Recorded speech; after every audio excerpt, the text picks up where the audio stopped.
ప్రధానమంత్రి నరేంద్ర మోదీ చెప్పినటువంటి పొదుపు సూత్రాలను ఆంధ్రప్రదేశ్లో అమలు చేస్తామని ముఖ్యమంత్రి చంద్రబాబు ప్రకటించారు. ప్రభుత్వ కార్యాలయాల్లోనూ వర్క్ ఫ్రం హోం అమలు చేసేటువంటి యోచనలో ఏపీ సీఎం కనబడుతున్నారు.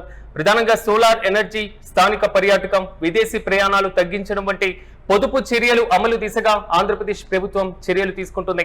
పశ్చిమాసియా యుద్ధం కారణంగా పెట్రోల్, డీజిల్, గ్యాస్ ధరలు పెరుగుదలతో ఆర్థిక ఒత్తిడి తీవ్రతరమవుతుంది.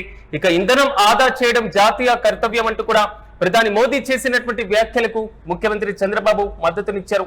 గ్రీన్ ఎనర్జీ ఉత్పత్తిని పెంచాలని, ప్రతి ఇంట పైకప్పు పైన సోలార్ రూఫ్ టాప్లను ఏర్పాటు చేయాలంటూ కూడా ఆయన పూర్తి స్థాయిలో ప్రజలకు సూచిస్తున్నారు. మరోవైపు వర్క్ ఫ్రం హోం ఆంధ్రప్రదేశ్ లో ప్రభుత్వ ఉద్యోగులకు కల్పించబోతున్నారు అనేటువంటి వార్త మాత్రం స్థానికంగా కొంతవరకు సంచలనంగా మారుతున్న, ప్రధానంగా ఏ శాఖల మధ్య వర్క్ ఫ్రం హోం ఉండేటువంటి అవకాశం కనబడుతుంది. ప్రభుత్వ కార్యాలయాల్లో వర్క్ ఫ్రం హోం ఎంతవరకు సాధ్యమవుతుంది? దీంతో పాటుగా ఇతర ఏదైతే ప్రధాని మోదీ చెప్పినటువంటి పొదుపు సూత్రాలు ఉన్నాయో వాటిని ఆంధ్రప్రదేశ్ లో ఇంప్లిమెంటేషన్ కోసం మాత్రం పూర్తి స్థాయిలో అడుగులు పడుతున్నాయి.